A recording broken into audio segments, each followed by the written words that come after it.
Welcome to Byju's online classes. दोस्तों, आज हम लोग डेली करंट अफेयर में 20 अगस्त के समाचार पत्रों से खबरों को लेंगे, जो कि आपके एग्जाम के पॉइंट ऑफ व्यू से बहुत ही इंपॉर्टेंट होगा।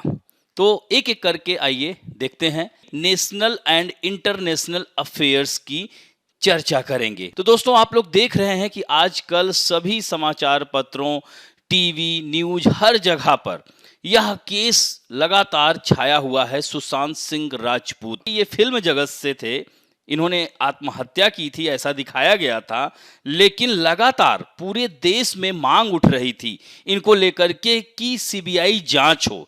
ऐसे में दो राज्यों में टकराहट हो गई थी। वो कौन कौन से राज्य थे? महाराष्ट्र एक राज्य है जहां पर ये रहते थे, इनका कार्य क्षेत्र था, और इनका जन्म कहां हुआ था? बिहार में हुआ था, सुशांत सिंह राजपूत का। अब इन दोनों ने, यानी इन्होंने, ये कहां का दरवाजा खटखटाए? सुप्रीम कोर्ट का। सबसे ऊपर कौन है? सुप्रीम कोर्ट है। किस अनुच्छेद में है? अनुच्छेद 124 में है दोस्तों। तो अब देखिए, दो राज्यों के बीच टकराहट, तो अब इस मामले को सुप्रीम कोर्ट में गया मामला। तो महाराष्ट्र से, जहां जैसा कि जो सबसे ज्यादा संदिग्ध में नाम आ रहा है, रिया चक्रवर्ती, ये भी एक्ट्रेस हैं। तो अब रिया चक्रवर्ती ने भी डाला था कि महाराष्ट्र में केस की सुनवाई हो।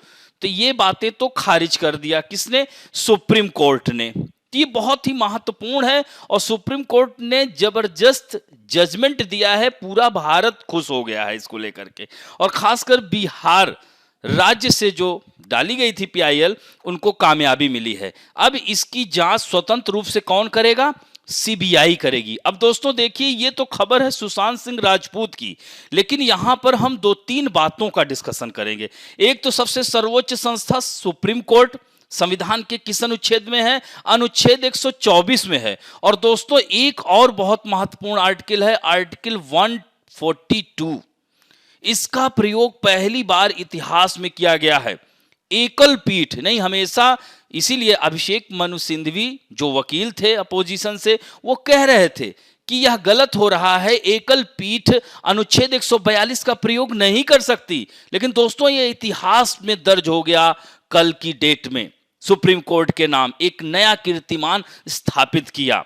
तो इसमें महत्वपूर्ण है कि जो बिहार पुलिस ने लगाए हैं धारा, इसमें 341, और ये कौन सी धारा है? आईपीसी की धारा, इंडियन पीनल कोड 348, 380, 406, 420, 306 और 120 बी। ये सब धाराएं हैं। इतनी धाराएं याद करने की आपको आवश्यकता नहीं है, ये ध्यान रखिएगा।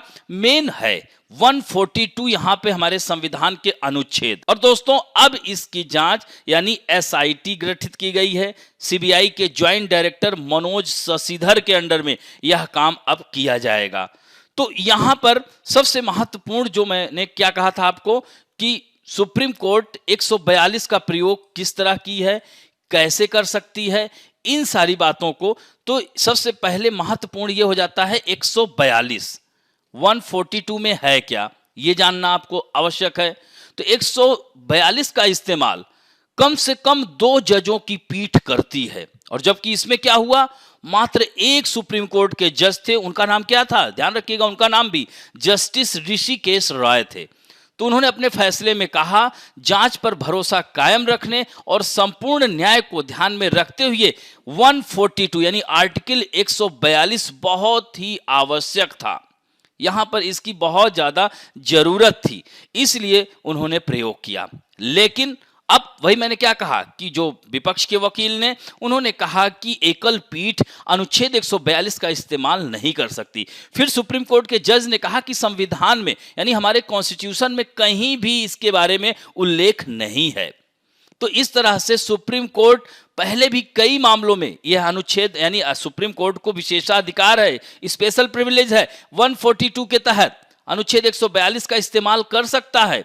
इससे पहले भी, जैसे कोयला खदान आवंटन घोटाला, भोपाल गैस त्रासदी, इन सब, आईपीएल स्पॉट फिक्सिंग, इसमें भी सुप्रीम कोर्ट ने आर्टिकल 142 का प्रयोग किया था। तो दोस्तों, सीधे प्रश्न आ जाएगा, सुशांत सिंह राजपूत के केस में सुप्रीम कोर्ट ने किस अनुच्छेद के तहत प्रयोग किया था? और यह ध्यान रखेंगे कि महाराष्ट्र सरकार अब इस फैसले को चुनौती नहीं दे पाएगी। क्योंकि इस मामले में सीबीआई जांच का वह विरोध कर रही थी। उसका कहना था कि मुंबई पुलिस के पास रहने दिया जाए केस को। राज्य सरकार ने जांच सीबीआई को सौंपने के फैसले को चुनौती देने के लिए छूट मांगी है, तो सुप्रीम कोर्ट ने इसे इंकार कर दिया। इसके चलते अब महाराष्ट्र सरकार सुप्रीम कोर्ट के इस फैसले को चुनौती नहीं दे पाएगी। तो ये बहुत ही महत्वपूर्ण हो गया टॉपिक, ये ध्यान रखेंगे। अब हम लोग चर्चा करते हैं थोड़ा सा यहां पर सीबीआई की भी। ये सीबीआई क्या है ये भी जरूरी है, इसकी नियुक्ति कौन करता है। और यहां पर देख रहे हैं मनोज शशिधर जो सीबीआई ज्वाइंट डायरेक्टर है, मनोज शशिधर अब इस केस को देखेंगे। तो सीबीआई का जो मुखिया होता है उसको डायरेक्टर या निदेशक कहा जाता है। तो ये कौन होते हैं? राज्यों के पुलिस महानिदेशक या पुलिस कमिश्नर रैंक का अधिकारी होता है। इसके अलावा सीबीआई में special director, addition director rank होती है। IGP, inspector, sub inspector, assistant sub inspector, head constable and constable जैसे पद भी होते हैं। तो जैसे जो आप लोग तैयारी कर रहे हैं ये लोग भी जाते हैं दिल्ली पुलिस के, बहुत इसमें उनका चयन होता है। तो सभी रैंक मिलाकर देश की इस शीर्ष संस्था के लिए 478 पद हैं। ये बहुत महत्व, बहुत बच्चों का सपना होता है कि सीबीआई में हम काम करें। तो इस तरह से प्रशासनिक कर्मचारियों की संख्या 1284 है। ये भी जानना आपके लिए जरूरी है। और इसमें नियुक्ति कैसे होती है? याद रखिएगा, सीबीआई चीफ की नियुक्ति 2 साल के लिए होती है। यानी सीबीआई चीफ की नियुक्ति कौन करता है? प्रधानमंत्री, विपक्ष का नेता और सुप्रीम कोर्ट के चीफ जस्टिस, यानी 3 लोगों की यानी प्रधानमंत्री समिति का अध्यक्ष होता है और वह नए सीबीआई का जो डायरेक्टर है उसको नियुक्त करता है। तो वर्तमान में कौन है? ऋषि कुमार शुक्ला हैं, नए सीबीआई चीफ बनाया गया है। 1983 बैच के आईपीएस ऑफिसर हैं। और मोदी के अलावा चीफ जस्टिस उस समय कौन थे? रंजन गोगोई, इस समय राज्यसभा सांसद हैं। और लोकसभा में विपक्ष के नेता मल्लिकार्जुन खड़गे भी उस समय शामिल थे जब इनको बनाया गया। ऋषि कुमार शुक्ला, ध्यान रखेंगे। अब हम लोग चर्चा करते हैं सुशांत सिंह राजपूत के बारे में, थोड़ा जान लीजिए। ये कहां से थे, किस पृष्ठभूमि से आते थे और किन चीजों में इनकी रुचि थी। और यह देखिए 1986, मात्र 34 वर्ष के यह उभरते हुए अभिनेता थे। बिहार के पटना, बिहार की कैपिटल है याद रखना पटना, पटना में इनका जन्म हुआ था और मृत्यु बांद्रा में हुई। आत्महत्या बताया जा रहा है। तो Rajput started his career with television serial, उन्होंने टेलीविजन सीरियल में शुरुआत की थी। फिर उनकी पहली फिल्म 2013 में काय पोचे। अब पूछ लेगा काय पोचे क्या है, फिल्म का नाम है, यह किसकी किताब पर आधारित थी? अब यहां पर प्रश्न, तो बहुत सारी उनकी किताबें, 3 इडियट भी बनी थी, 2 स्टेट भी बनी थी। वो कौन व्यक्ति हैं? इनको भी मैं चर्चा करूंगा। चेतन भगत, युवाओं के दिलों की धड़कन, उनकी किताबें जरूर पढ़ते हैं युवा लोगों के हाथ में। दिल्ली मेट्रो में आप देखोगे तो उनकी किताब लिए चला जा रहा होता है बच्चा पढ़ते हुए मेट्रो में। तो चेतन भगत की किताब पर आधारित यह फिल्म काय पोचे, यहां से शुरुआत की थी उन्होंने। और दोस्तों 2016 में उनकी बहुत ही हिट मूवी आई थी MS Dhoni the untold story. उन्होंने महेंद्र सिंह धोनी की भूमिका, जो हमारे देश के कैप्टन कूल, और वो भी संन्यास ले लिए 15 अगस्त को। और अभिनय के अलावा सुशांत खगोल शास्त्र और खगोल भौतिकी, यानी in addition to acting Sushant was also interested in astronomy and astrophysics. और बहुत ही मेधावी छात्र हुआ करते थे। दिल्ली प्रौद्योगिकी, दिल्ली इंजीनियरिंग कॉलेज से वह कर रहे थे इंजीनियरिंग। बहुत सारी परीक्षाएं वो पास किए हुए थे। बहुत ही अच्छे व्यक्तित्व थे, इसलिए सुप्रीम कोर्ट ने इनकी मृत्यु की जांच सीबीआई को सौंप दी है। अब बढ़ते हैं हम लोग नेक्स्ट। दूसरा महत्वपूर्ण टॉपिक है, यह भी आप लोगों के कैरियर से संबंधित ही टॉपिक है दोस्तों। Government to set up national recruitment agency, यानी the union cabinet approve the proposal to set up the national recruitment agency. तो रिक्रूटमेंट एजेंसी NRA इसको कहते हैं। यानी केंद्रीय मंत्रिमंडल ने राष्ट्रीय भर्ती एजेंसी के गठन का प्रस्ताव कर दिया है। यानी अब क्या होगा? अब एक परीक्षा होगी पूरे भारतवर्ष में। तो यहां पर देखिए पहला टर्म आया है NRA, इसको थोड़ा सा समझ लीजिए। नेशनल रिक्रूटमेंट एजेंसी, इसको क्या कहेंगे? राष्ट्रीय भर्ती एजेंसी। तो यह एक बहु एजेंसी निकाय है, कई एजेंसियां कार्य करेंगी। तो इसमें क्या होगा? जो समूह खा और गा यानी गैर तकनीकी पदों के लिए उम्मीदवारों के चयन के लिए सामान्य योग्यता परीक्षा CET होगी, यानी common eligibility test for recruitment to non gazetted post in government and public sector bank. This test aim to replace multiple examination conducted by different recruiting agency for selection to government jobs advertised each year with a single online test. तो दोस्तों यह एक परीक्षा होगी और बहुत ही महत्वपूर्ण है. Approximately 1.25 lakhs government job are advertised every year, for which 2.5 crore aspirant appear in various exam. यानी 2.5 करोड़ उम्मीदवार विभिन्न परीक्षाओं में उपस्थित होते हैं. सोचिए दोस्तों, ऑस्ट्रेलिया से ज्यादा जनसंख्या तो हमारे यहाँ बेरोजगार हर साल परीक्षा देते हैं, एग्जाम देते हैं. कितनी बड़ी, मतलब विश्व का दूसरा सबसे बड़ा जनसंख्या वाला देश है. तो इसके लिए अब एक ही छतरी के नीचे होगा यह पात्रता अभियान. अब देश में सरकारी नौकरियों के लिए एक कॉमन टेस्ट होगा. अच्छी बात भी है, और ये साल में 2 बार होगा. तो अब तक युवाओं को कई प्रकार के टेस्ट से गुजरना पड़ता था, लेकिन अब सरकार इस नियम को बदल दी है. नौकरी के लिए एक ही परीक्षा होगी. नेशनल रिक्रूटमेंट एजेंसी को कॉमन एलिजिबिलिटी टेस्ट की जिम्मेवारी मिली है. इसका करोड़ों युवाओं को लाभ मिलेगा. आप सब इसके लाभ के भागीदारी होंगे. इस संबंध में केंद्रीय मंत्री प्रकाश जावड़ेकर ने बताया है कि सरकारी नौकरियों के लिए युवाओं को बहुत से टेस्ट देने होते हैं. यही कारण है कि सरकार ने यह कदम उठाया है, और इसमें 20 से अधिक भर्ती एजेंसियां हैं. याद रखिए, इसीलिए इसको क्या कहा था हमने कि यह बहु एजेंसी निकाय है, ये ध्यान रखेंगे.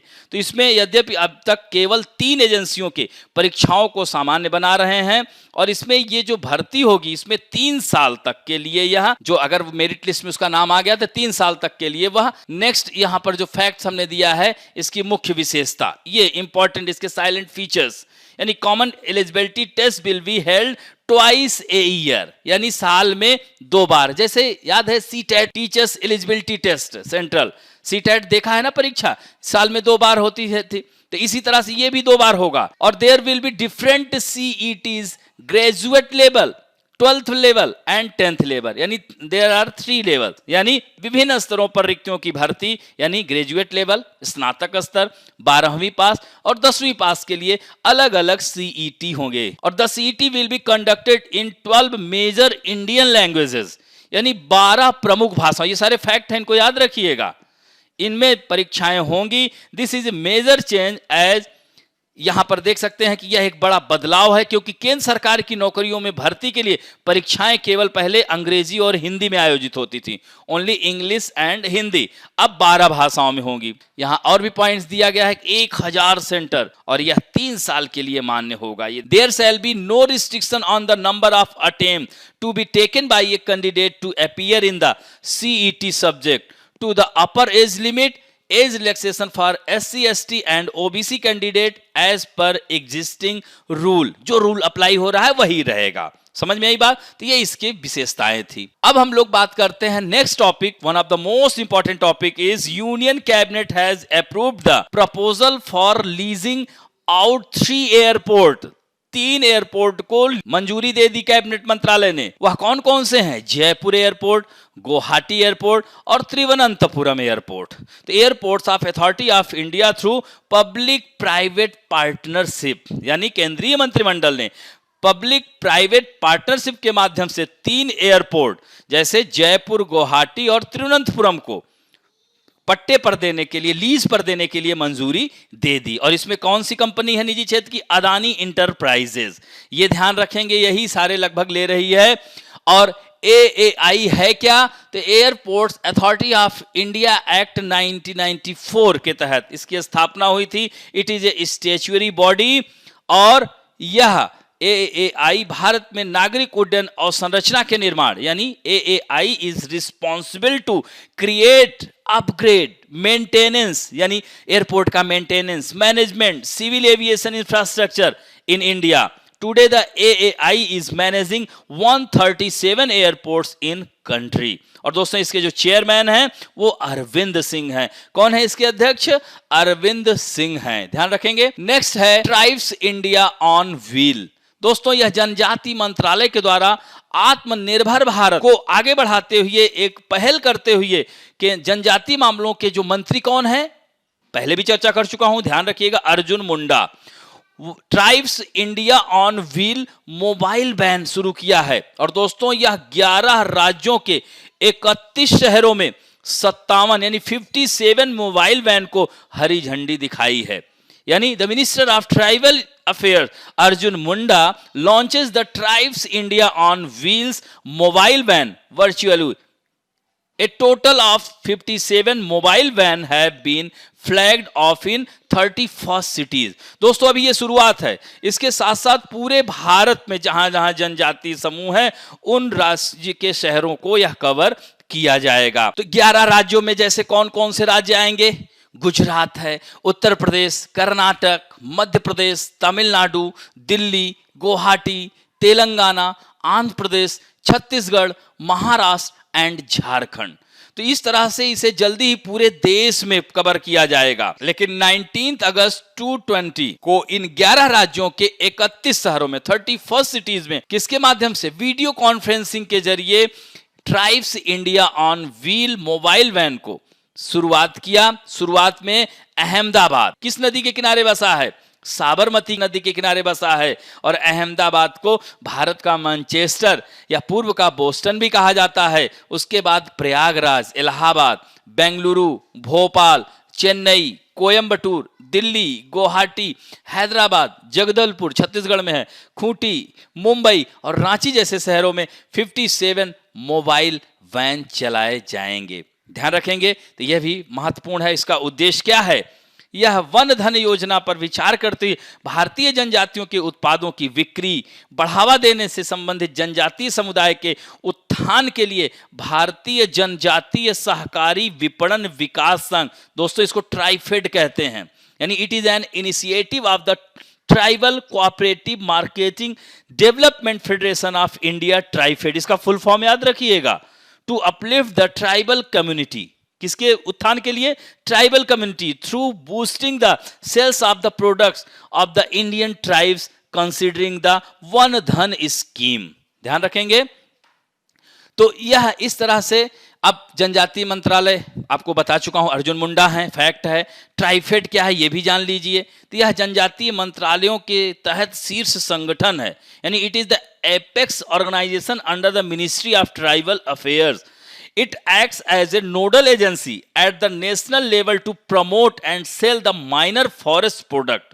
यानी ये छोटे छोटे उत्पादों पर यह कार्य करता है। कौन? ट्राइफेड। और इसके अध्यक्ष कौन है? याद रखिएगा, श्री रमेश चंद्र मीणा हैं। और मीणा भी क्या है? जनजाति है। कहां की जनजाति है? राजस्थान में पाई जाती है और सबसे विकसित जनजातियों में से एक मानी जाती है। अगला है हम लोग NRDC and NAL to incubate aerospace engineering startup.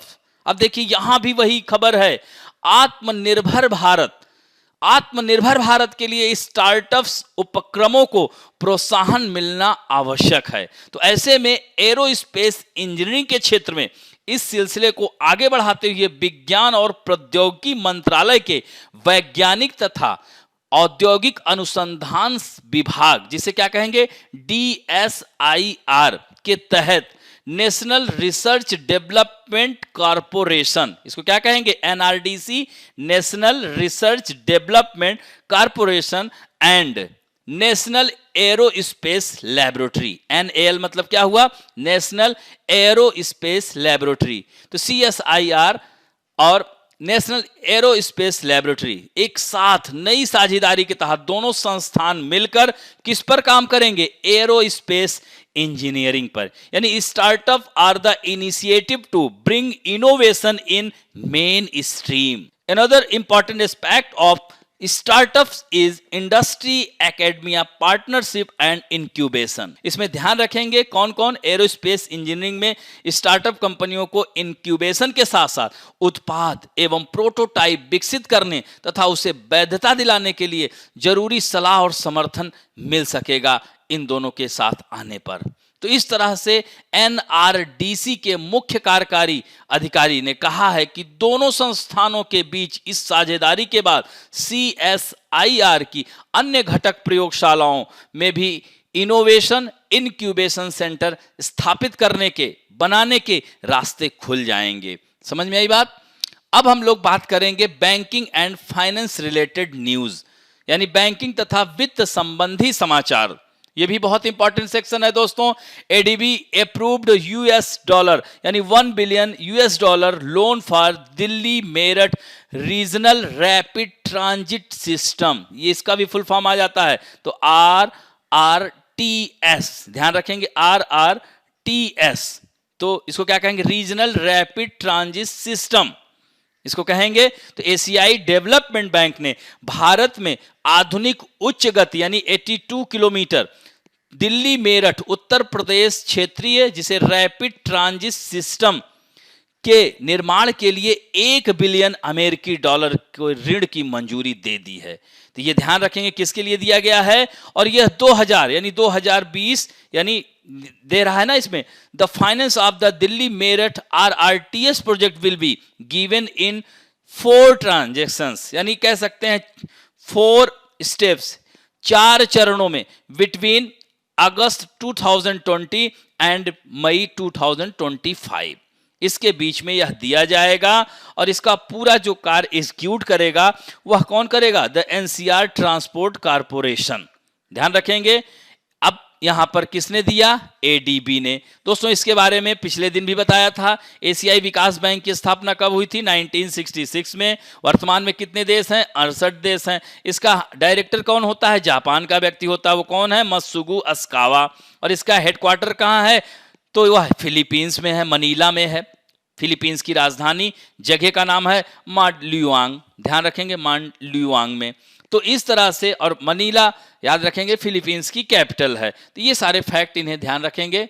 अब बात करेंगे, नेक्स्ट टॉपिक है RBI release framework for authorisation of pan India umbrella entity, यानी भारतीय रिजर्व बैंक ने देश भर में रिटेल पेमेंट सिस्टम का संचालन करने वाली अम्ब्रेला एंटिटी के गठन का फ्रेमवर्क प्रस्तुत कर दिया है। यानी केंद्रीय बैंक आरबीआई ने पात्र कंपनियों से 26 फरवरी 2021 तक आवेदन जमा करने को कहा है। यानी फ्रेमवर्क के तहत क्या है? 500 करोड़ रुपए होने चाहिए अधिक नेटवर्थ वाली कंपनियां रिटेल पेमेंट सिस्टम से जुड़ी इकाई बना सकती हैं। ऐसी इकाई को नई भुगतान प्रणाली के गठन, प्रबंधन और परिचालन की अनुमति दी जाएगी। साथ ही ऐसी कंपनियों को एटीएम, व्हाइट लेबल के पीओएस आधार पर आधारित पेमेंट सिस्टम की इजाजत दी जाएगी। ध्यान रखेंगे, the entity will be incorporated under company act 2013 and may be A for profit और सेक्शन 8 company.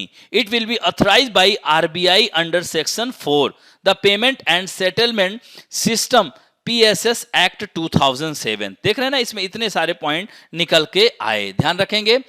अब आरबीआई के बारे में, इसकी स्थापना कब हुई थी? इसका हेडक्वार्टर पहले भी बता चुका हूं, महाराष्ट्र मुंबई में है। 1 अप्रैल 1935 को इसका गठन किया गया था। इसके डायरेक्टर कौन है? आरबीआई के गवर्नर आरबीआई के शक्तिकांत दास हैं। इसमें 4 उप गवर्नर होते हैं, वह विभू प्रसाद कानूनगो, महेश कुमार जैन, माइकल देवव्रत पात्रा। एक की नियुक्ति अभी होनी बाकी है। ध्यान रखेंगे इसको। अब बढ़ते हैं हम लोग various national and international personalities in news, यानी समाचार में विभिन्न राष्ट्रीय और अंतरराष्ट्रीय व्यक्तित्व। तो इसमें पहला व्यक्तित्व है former India goalkeeper Bhaskar Maity passes away. वो अब नहीं रहे, तो पूर्व गोलकीपर हैं, भारत के पूर्व गोलकीपर भास्कर मैती का कहां निधन हुआ? नवी मुंबई में। और दोस्तों मैती बैंकॉक क्या है? थाईलैंड की कैपिटल है, which is situated on the bank of चाओ फ्राया रिवर। 1978 एशियन गेम के दौरान इराक के खिलाफ भारत का प्रतिनिधित्व किया था। दोस्तों 1975 से लेकर के 1979 तक उन्होंने संतोष ट्रॉफी में किसके लिए? महाराष्ट्र की तरफ से खेले थे। He played for Mafatlal sport club from 1974 to 1980 and national chemical and fertiliser, इसको आरसीएफ कहते हैं, फ्रॉम 1981 टू 82। और फिर बाद में उसी के कोच बन गए थे संन्यास के बाद वो। और यहां पर एक फैक्ट और याद रखना, अखिल भारतीय फुटबॉल महासंघ के अध्यक्ष कौन है? प्रफुल्ल पटेल। और इसमें सीधा पूछ लेगा कि अभी हाल ही में निधन हुआ भास्कर महती, वह किस खेल से संबंधित थे? इस तरह से ध्यान रखिएगा। नेक्स्ट है, यह भी खेल जगत से ही है व्यक्तित्व, फॉर्मर क्रिकेटर जी कस्तूरी रंगन पास्ड अवे, ये भी नहीं रहे। पूर्व क्रिकेटर गोपाल स्वामी कस्तूरी रंगन का दिल का दौरा पड़ने से निधन हो गया। दोस्तों यह पिच क्यूरेटर भी बहुत जबरदस्त थे, तो 89 ईयर ओल्ड पूर्व क्रिकेटर, प्रशासक और बीसीसीआई के क्यूरेटर भी रहे हैं, ध्यान रखेंगे। तो यह राइट हैंड साइड तेज, दाएं हाथ के तेज गेंदबाज, रणजी मैच ट्रॉफी में 1948 से 1963 के बीच मैसूर की ओर से खेलते थे, बस इतना याद है। और 1952 में वेस्टइंडीज दौरे के लिए भारतीय टीम ने इनको चुना था, लेकिन किसी कारणों से इन्होंने मना कर दिया था, तो इनका नाम भी याद रखिएगा। नेक्स्ट है, हम लोग बुक्स एंड अवार्ड्स की चर्चा करेंगे। तो सबसे पहले हम बात करेंगे पुस्तक। दोस्तों आज पुस्तक में हम राजनीतिक व्यक्तित्व की पुस्तकों को लिया है, जैसे प्रणब मुखर्जी, ये बहुत ही हमारी राजनीति के महत्वपूर्ण, कह सकते हैं कि कांग्रेस के मेन स्तंभ में से एक। और दोस्तों इस समय वह जीवन मृत्यु से लड़ रहे हैं, इस समय वह हॉस्पिटल में हैं, क्रिटिकल पोजीशन में हैं। तो प्रणब मुखर्जी, इनको भारत रत्न प्रणब मुखर्जी ऐसे बोला जाए, पूर्व राष्ट्रपति, विभिन्न मंत्रालयों में, यानी इंदिरा गांधी के समय में भी रहे मंत्रालय में, पीवी नरसिम्हा राव के समय मंत्रालय में रहे, मनमोहन सिंह के समय में मंत्रालय में रहे। तो उन्होंने बहुत सारी पुस्तकें लिखी हैं, लेकिन महत्वपूर्ण 3 पुस्तकों की चर्चा करूंगा। तो इसमें ध्यान रखेंगे, the dramatic decade, the Indira Gandhi years, यानी उस समय इंदिरा गांधी के समय की बात इन्होंने लिखा था। फिर कोएलिशन ईयर 1996 टू 2012, ये भी बहुत महत्वपूर्ण, खूब चर्चा में रही है। और द टर्बुलेंट ईयर 1980 टू 1996, तो ये तीनों किताबें इनकी बहुत इंपॉर्टेंट है, कई बार आप लोगों के एग्जाम में आई हुई हैं, ध्यान रखिएगा। फिर पूर्व प्रधानमंत्री पीवी नरसिम्हा राव, इनका नाम तो आपने सुना ही होगा, 1991 में भारतीय राष्ट्रीय कांग्रेस के अध्यक्ष बने। द इनसाइडर इनकी महत्वपूर्ण उपन्यास, नॉवेल कह सकते हैं। और दोस्तों शशि थरूर, इनका नाम तो आपने सुना होगा, ये इंटरनेशनल व्यक्तित्व हैं, वर्तमान में कांग्रेस के तिरुवनंतपुरम, यानी केरल के तिरुवनंतपुरम से मेंबर ऑफ पार्लियामेंट हैं, सांसद हैं। और दोस्तों यह विश्व में, यानी संयुक्त राष्ट्र के महासचिव का भी यह इलेक्शन लड़ चुके हैं। दोस्तों इन्होंने करीब 19 पुस्तकें हैं इनकी। तो इसमें जो महत्वपूर्ण है हमने लिया है, एन इरा ऑफ डार्कनेस, मैं हिंदू क्यों हूं, और the paradoxical prime minister Nehru, the invention of India, इस पुस्तक के बाद भी बहुत चर्चा में आ गए थे। इनग्लोरियस एम्पायर, ये भी बहुत महत्वपूर्ण पुस्तक है। और Narendra Modi and his India, the paradoxical prime minister, ये भी बहुत महत्वपूर्ण पुस्तक है। तो यह 5 पुस्तक, और भी बहुत सारी हैं, the cell phone, tiger, 21st century in the world, बहुत सारी पुस्तकें हैं, लेकिन यह महत्वपूर्ण है, यह अभी रिसेंट की रही हैं, तो इसलिए इनको मैं बताया हूं। तो ध्यान रखेंगे, इसी तरह से 10-10 पुस्तकें याद करेंगे, आपका एग्जाम में आप पुस्तकों से प्रश्न गलत नहीं करेंगे। नेक्स्ट हम लोग बढ़ते हैं, आज हम पुरस्कारों में लिए हैं दादा साहब फाल्के के बारे में जानकारी। यह ध्यान रखिएगा दोस्तों, यह जीके पार्ट है। अगर करंट आज अगर दादा साहब फाल्के पुरस्कार की घोषणा होती तो वो करंट अफेयर होता, ये जीके है, जनरल नॉलेज। तो दादा साहब फाल्के पुरस्कार जैसे किस क्षेत्र में दिया जाता है? तो फिल्म जगत का सर्वोच्च सम्मान है, यह हर वर्ष दिया जाता है दोस्तों। और ये दादा साहब फाल्के का नाम तो सुना होगा, उन्हीं के जन्म शताब्दी वर्ष 1969 से यह दिया जा रहा है। और पहला दादा साहब फाल्के अवार्ड देविका रानी को दिया गया। और वर्तमान में इस पुरस्कार में 10 लाख रुपए और स्वर्ण कमल दिए जाते हैं, यानी at present time 10 lakh rupees and Swarna Kamal are given in this award. For the first time, the award was conferred on actress Devika Rani. और याद रखिएगा, यह राष्ट्रीय फिल्म फेयर अवार्ड के साथ ही, यानी इसीलिए 17th से शुरू होता है। और देख रहे हैं ना, लास्ट में सबसे अंतिम 66, अब जोड़ेंगे तो अभी तक 50 लोगों को मिला है। तो 17 से शुरू हुआ, 17, 18 इस तरह से। तो ध्यान रखेंगे, अभी तक 50 व्यक्तियों को यह पुरस्कार मिल चुका है। और सबसे लास्ट में 2018, एक साल लेट रहता है, तो अमिताभ बच्चन थे, 66 सम्मान था, 6वां, ध्यान रखेंगे।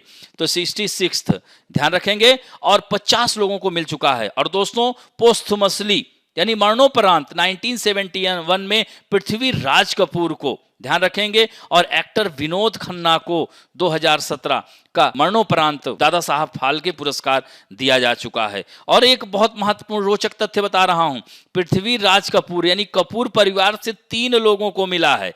पृथ्वी राज कपूर और शशि कपूर, 3 लोगों को दादा साहब फाल्के पुरस्कार, फिल्म जगत का सर्वोच्च सम्मान प्राप्त हो चुका है और यह आपकी परीक्षा में आ चुका है। तो ध्यान रखिएगा, 2018 का अमिताभ बच्चन को, 2017 का किसको दिया गया?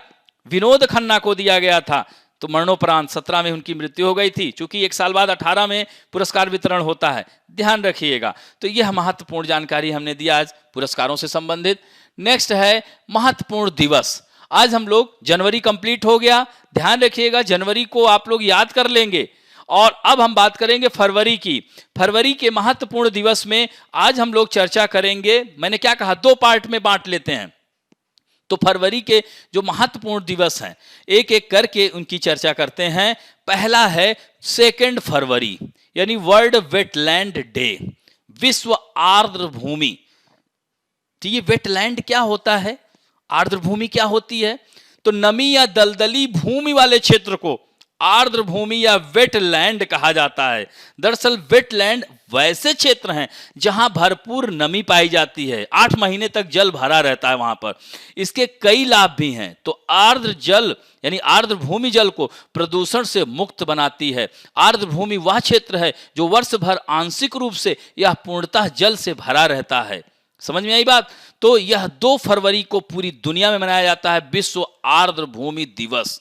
तो आर्द्र भूमि दिवस का आयोजन, ध्यान रखिएगा, इसी दिन वर्ष 1971 में 1971 में कहां पर? ईरान का जो शहर है, याद रखिएगा, इसको रामसर कन्वेंशन कहा जाता है। कई बार आप लोगों परीक्षाओं में आया है, तो रामसर लैंड भी कहते हैं। तो रामसर कन्वेंशन में कैस्पियन सागर के तट पर आर्द्र भूमि पर एक अभिसमय को अपनाया गया था।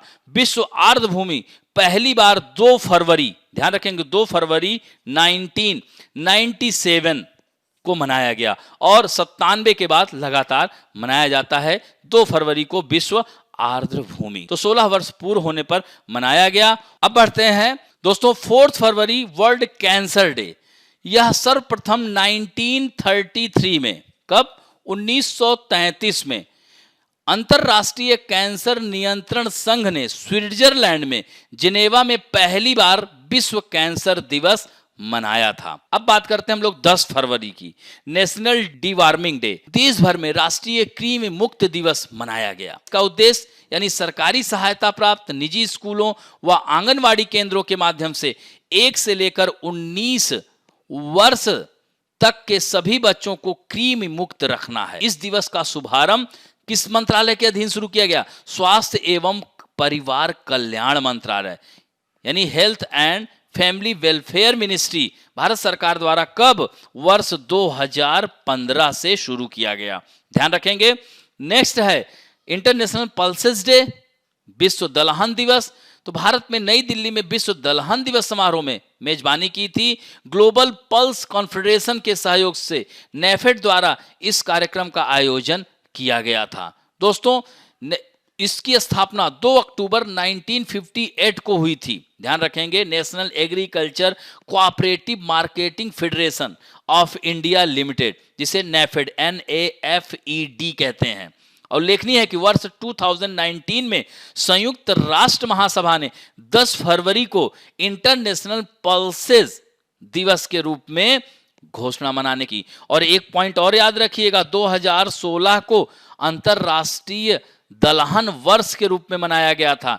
किसने? संयुक्त राष्ट्र ने, यूनाइटेड नेशन ने इंटरनेशनल पल्सेस ईयर 2016 की घोषणा की। अब हम लोग बात करते हैं 11 फरवरी वर्ल्ड ग्रीक डे, विश्व यूनानी दिवस। तो 11 फरवरी को संपूर्ण विश्व में विश्व यूनानी दिवस मनाया जाता है। यह दिवस प्रत्येक वर्ष प्रसिद्ध यूनानी विद्वान एवं समाज सुधारक हाकिम अजमल खां के सम्मान में मनाया जाता है। दोस्तों, यह एक प्रसिद्ध यूनानी चिकित्सक और भारतीय यूनानी चिकित्सक पद्धति के जनक थे, यानी फादर ऑफ यूनानी मेडिसिन कह सकते हैं, मेडिकल, उसके यह जनक कहे जाते हैं। और दोस्तों आयुष मंत्रालय, भारत सरकार ने वर्ष 2016 से इस दिवस को मनाने की घोषणा की थी। और इस तरह से यह भारत में 11वीं शताब्दी के आसपास अरबों और फारसियों द्वारा यूनानी पद्धति को यहां पर इंट्रोड्यूस किया गया था। 12 फरवरी नेशनल प्रोडक्टिविटी डे, क्या कहेंगे, राष्ट्रीय उत्पादकता दिवस, यह 12 फरवरी को मनाया जाता है। तो भारत में उत्पादकता संस्कृति को बढ़ावा देने के लिए राष्ट्रीय उत्पादकता परिषद द्वारा यह दिवस मनाया जाता है। राष्ट्रीय उत्पादकता सप्ताह कब मनाया जाता है? 12 से 18, यानी नेशनल प्रोडक्टिविटी वीक जो है 12 to 18 फेब को मनाया जाता है, यानी इसके बीच में सप्ताह को मनाया जाता है। अब बढ़ते हैं नेक्स्ट, आज के इतिहास में 20 अगस्त का इतिहास है दोस्तों। 1828 में ब्रह्म समाज की स्थापना की थी राजा राम मोहन राय ने।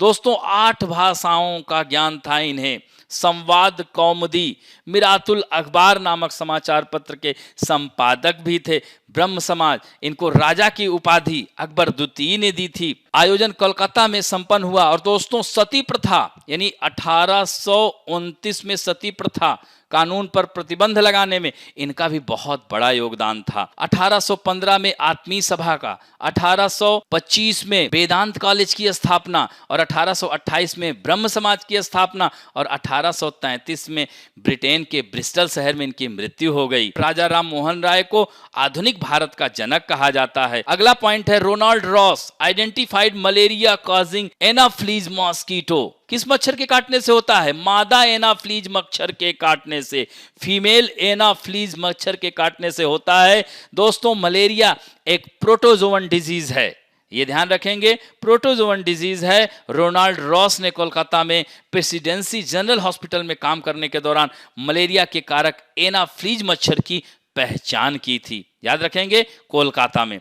1921 में मोपला विद्रोह, मालाबार कहां है?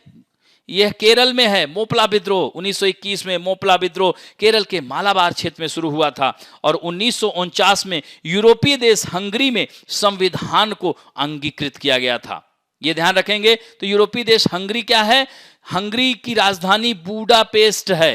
क्या है? याद रखेंगे, Budapest, which is also situated on the bank of Danube river, European country है। नेक्स्ट है 1979 में प्राइम मिनिस्टर चौधरी चरण सिंह, इनका नाम आप लोगों ने सुना होगा, उत्तर प्रदेश से बिलोंग करते हैं, किसान नेता थे और ये कभी भी संसद का मुख नहीं देखे थे। तो 79 में तत्कालीन प्रधानमंत्री चौधरी चरण सिंह ने प्रधानमंत्री पद की शपथ लेने के 23 दिनों के अंदर इस्तीफा दे दिया। कभी भी संसद का मुख वो नहीं देखे थे। फिर अगला है 1986 में तानिया सचदेव, भारत की पहली महिला शतरंज खिलाड़ी तानिया सचदेव, इनका जन्म हुआ था। 1915 में doctor Devaraj Urs as chief minister of Karnataka, ये याद रखिएगा। आज ही के दिन राजीव गांधी, भारत रत्न, भारत के 9वें प्रधानमंत्री, संचार क्रांति के जनक इनको कहा जाता है, याद रखेंगे। आज कंप्यूटर वगैरह, ये जो संचार रिवोल्यूशन है, इंफॉर्मेशन रिवोल्यूशन, उसके जनक इनको कहा जाता है, फादर कहा जाता है भारत में। इन्होंने बहुत विजनरी लीडर थे राजीव गांधी। 1944 में आज ही के दिन का जन्म हुआ था। NR नारायण मूर्ति, इंफोसिस जो आईटी इंडस्ट्री की महत्वपूर्ण, यानी भारत की सर्वोच्च कंपनियों में से एक है, नारायण मूर्ति इंफोसिस के संस्थापक। 1946 में आज ही के दिन उनका जन्म हुआ था, याद रखेंगे। नेक्स्ट है, let us talk about some important facts. दोस्तों आज हमने सिर्फ जल संधियों की बात की है। जल संधियों मतलब स्ट्रेट। स्ट्रेट का मीनिंग क्या होता है? दे आर कनेक्ट टू सी, यानी दो सागरों को जोड़ती हैं और लैंड को क्या होता है? सेपरेट करती हैं, अलग करती हैं। अब देखिए यहां पर सबसे पहली जल संधि है, वो क्या है? पाक स्टेट, PALK होगा, इसको ठीक कर लीजिएगा, ठीक है, PALK। दोस्तों एक चीज और बता दें, 17 अगस्त के समाचार में हम लोगों ने जो डिस्कस किया था, याद हो तो यहां पर देखिए ना, कैस्पियन सागर लेक है, तो उसमें मैं 6 देश बोल दिया था। हालांकि हमने बताया था, आपको याद हो तो फार्मूला भी बताया था, RAKIT, यानी रूस, अजरबैजान, कजाकिस्तान, ईरान, तुर्कमेनिस्तान, 5 देशों की सीमाएं कैस्पियन सागर लेक को टच करती हैं। लेकिन मैं एक लाइन गलत बोल गया था, उसमें 6 देश बोल दिया था, इसके लिए क्षमा चाहता हूं। इसके लिए हम आपको असुविधा के लिए इसके लिए सॉरी बोलते हैं।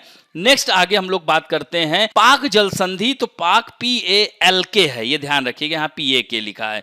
तो इंडिया एंड श्रीलंका में, यानी भारत और श्रीलंका को अलग करती है। ये देख रहे हैं ना, यहां पर है भारत और श्रीलंका, यानी पाक की खाड़ी और बंगाल की खाड़ी को, यानी Palk strait and bay of Bengal को जोड़ती है। मैंने क्या कहा, सागरों को जोड़ती है, स्थलों को अलग करती है, यानी they are connect two sea and separate two land. दूसरा क्या है, हार्मुज स्ट्रेट। दोस्तों ये बहुत ही सामरिक दृष्टिकोण से बहुत ही महत्वपूर्ण जल संधि है। वह इसका नाम क्या है, हार्मुज स्ट्रेट। यह इसका नाम आते ही ईरान की याद आती है, क्योंकि ईरान अमेरिका में लगातार तो ये खूब चर्चा में रहा, इसलिए इसको याद रखना, इस पे हम ट्रिपल स्टार बना दे रहे हैं, बहुत इंपॉर्टेंट है। तो ईरान तथा ओमान, ईरान की कैपिटल क्या है, तेहरान। ओमान की कैपिटल क्या है, मस्कट है। श्रीलंका की कैपिटल क्या है, श्री जयवर्धनेपुरा कोट्टे है। तो याद रखेंगे दोस्तों। अब यहां पर सागर की बात की जाए तो किस किस सागर को यह जोड़ रहा है, क्योंकि अलग तो किसको किया, ईरान और ओमान को। तो इसमें फारस की खाड़ी, जिसे गल्फ ऑफ पर्सिया कहते हैं, फारस की खाड़ी और ओमान की खाड़ी। तो यहां पर देखेंगे ये ओमान है ना, तो इधर ये ओमान की खाड़ी है और यहां पर ये ईरान के पास है, इसको फारस की खाड़ी कहेंगे। याद हो जाएगा दोस्तों। नेक्स्ट है तीसरा, बाबेल मंडेव जल संधि। दोस्तों इसे आंसुओं का द्वार कहा जाता है। यह यमन ये देख रहे हैं ना, ये देश है, ये लाल सागर है। ये जो बाबेल मंडेव जल संधि है, ये कई बार आपके एग्जाम में पूछा गया है। लाल सागर और ये देख रहे हैं ना, यमन, अदन की खाड़ी है, और ये रेड सी, इन दोनों को जोड़ रही है। और अलग किसको कर रही है, यमन और जिबूती को। तो यमन के तटीय क्षेत्रों में जब ये सागरीय लहरें टकराती हैं इस जल संधि पर, तो फुहार जो उठती है, आंसुओं का द्वार कहा जाता है। और इसी से कॉफी, यहां पर मोचा कॉफी सुना होगा आप लोगों ने, मोका कॉफी या मोचा, MOCHA, मोचा कॉफी, बहुत ही, आप कैफे कॉफी डे या किसी पे भी जाएंगे मोचा कॉफी मांगेंगे, बहुत ही टेस्टी कॉफी होती है। कहां पाई जाती है, यमन में पाई जाती है, कई बार एग्जाम में आया है। और जिबूती क्या है, अफ्रीका महाद्वीप में है, horn of Africa country, Djibouti, Eritrea, यहां पर देख रहे हैं ना, ये हॉर्न है। तो ये कंट्री जिबूती, इरिट्रिया, यहां सोमालिया भी देखिए, इथोपिया, ये सारे देश हैं। इनकी राजधानी जिबूती की जिबूती सिटी। यमन की कैपिटल क्या है, साना है। अब बात करते हैं बेरिंग स्ट्रेट। दोस्तों बेरिंग जल संधि, यह बेरिंग सागर और चुकची सागर, ये कहां है, आइए देखते हैं। ये देख रहे हैं ना, अलास्का, ये रूस का पार्ट हुआ करता था, लेकिन आज की डेट में USA का सबसे बड़ा प्रांत है। तो अलास्का यही बेरिंग जल संधि है। उस तरफ आगे बढ़ेंगे, इधर ये देख रहे हैं रूस है, ये बेरिंग सी लिखा है ना, बेरिंग सागर और चुकची सागर को जोड़ती है, याद रखेंगे। नेक्स्ट है, अब देखिए, रूस की राजधानी मॉस्को है, संयुक्त राज्य अमेरिका की राजधानी क्या है, वाशिंगटन DC, और DC क्या है, डिस्ट्रिक्ट ऑफ कोलंबिया। अब बात करते हैं कुक स्ट्रेट, कुक जल संधि। न्यूजीलैंड को दक्षिण का ब्रिटेन कहा जाता है। यहां पर आप देख सकते हैं, ये न्यूजीलैंड है, यहीं बीच में ये नॉर्थ न्यूजीलैंड है, ये साउथ, बीच में ही कुक जल संधि है। कुक स्ट्रेट दक्षिणी प्रशांत महासागर, ये पूरा है ना, साउदर्न पैसिफिक ओशियन में ही स्थित है न्यूजीलैंड देश, जिसकी कैपिटल क्या है, वेलिंगटन है, साफ सुथरा देश है। अगला हम लोग बढ़ते हैं बास स्ट्रेट और टॉरेस स्ट्रेट, ये दोनों ऑस्ट्रेलिया में है दोस्तों। एक ऊपर है, यहां पर देख रहे हैं ऑस्ट्रेलिया, ये है ना केप यार्क पेनिनसुला, और ये पापुआ न्यू गिनिया देश है। तो पापुआ न्यू गिनिया और ऑस्ट्रेलिया को अलग करता है टॉरेस स्ट्रेट। और सागर किसको जोड़ रहा है, अराफुरा सी, ये इधर क्या है, अराफुरा सी और कोरल सी कह सकते हैं इसको, यहां पर ध्यान रखिएगा, अराफुरासी, और यह इसको भी यहां पापुआ की खाड़ी भी बोल सकते हैं इसको, इधर अराफुरा सागर है या कोरल सागर भी कह सकते हैं। तो इन दोनों को जोड़ रही है और अलग किसको कर रही है, पापुआ न्यू गिनिया। दोस्तों पापुआ न्यू गिनिया देश, यहां पर बहुत ट्राइबल समूह पाया जाता है। इसकी कैपिटल है पोर्ट मार्सिबी, क्या है, पोर्ट मार्सिबी इसकी कैपिटल है। 92% यहां पर फॉरेस्ट पाया जाता है, याद रखेंगे। अगला है मोजाम्बिक चैनल। दोस्तों मोजाम्बिक ये अफ्रीका महाद्वीप में है, ये मेडागास्कर है ना, तो मालागासी को मेडागास्कर, तो ये मोजाम्बिक और मेडागास्कर के बीच में इसी को मोजाम्बिक चैनल कहते हैं। तो मोजाम्बिक देश है, इसकी राजधानी मापुतो है और मेडागास्कर की कैपिटल क्या है, अंतानारावियो है। इसको मैप में जरूर मिला लीजिएगा प्लीज। उसके बाद आता है डोबर जल संधि। इंग्लैंड और फ्रांस, इसके अंदर से टनल बनाई गई है। कहां है ये देख रहे हैं ना आप, ये यहां पर देख सकते हैं, यह इंग्लैंड है और यहीं पे ये फ्रांस है, ये बीच में है। तो दोस्तों यहां पर ये ऊपर क्या है, नॉर्थ सी दिख रहा है और इधर वाला इंग्लिश चैनल, इसको जोड़ती है। अलग किसको कर रही है, इंग्लैंड और फ्रांस की। तो इंग्लैंड की राजधानी क्या है, लंदन है। किस नदी किनारे बसा है, थेम्स नदी किनारे। फ्रांस की राजधानी क्या है, पेरिस है। किस नदी किनारे बसा है, सीने नदी के किनारे, या सीन लिखा रहता है, ध्यान रखिएगा। अगला है फ्लोरिडा स्टेट। फ्लोरिडा प्रांत भी है दोस्तों अमेरिका में, ये देख रहे हैं ना, सबसे दक्षिणतम फ्लोरिडा में मियामी शहर है, मानचित्र में देखना, southern most city of United state of America, याद रखेंगे। तो फ्लोरिडा प्रांत है या यूएसए कह सकते हैं। और ये छोटा सा देश क्यूबा है, जिसे चीनी का कटोरा कहा जाता है, सुगर बाउल कहा जाता है ना। यहां पर फिदल कास्त्रो का शासन था, अब उनके भाई राउल कास्त्रो हैं यहाँ के राष्ट्राध्यक्ष, और इसकी राजधानी क्या है, हवाना है। तो इस तरह से आज हमने महत्वपूर्ण इन जल संधियां, ये कहीं ना कहीं आपके एग्जाम में आई हुई हैं, ध्यान रखेंगे, इनको याद करिएगा। अब हम लोग आते हैं आज के प्रैक्टिस प्रश्न में। बहुत ही सरल सा प्रश्न है। सुशांत सिंह राजपूत बहुत चर्चा में, पिछले 1 महीने से लगातार न्यूज में बने हुए हैं। तो यह किस राज्य से बिलोंग करते हैं, फिल्म जगत से हैं, तो बिहार। चूंकि अब ये नहीं रहे इसीलिए सीबीआई जांच की जा रही है, और उसमें भी सुप्रीम कोर्ट ने किस अनुच्छेद का प्रयोग करके, अनुच्छेद 142 का प्रयोग करके, ध्यान रखेंगे। नेक्स्ट है साझा पात्रता परीक्षा यानी सीईटी, कॉमन एलिजिबिलिटी टेस्ट। यह वैलिड कितने, पास करने के बाद कितने साल तक वैलिड रहेगा, 3 साल तक। जैसे सीटेट में 5 साल होता है ना। हार्ले डेविडसन आज के न्यूज में आया था, लेकिन हमने लिया नहीं चूंकि 1 लाइन का था। तो हार्ले डेविडसन खूब चर्चा में थी ये बाइक। क्यों चर्चा में, उसी के चक्कर में इसमें प्रशांत का नाम आप लोगों ने सुना होगा।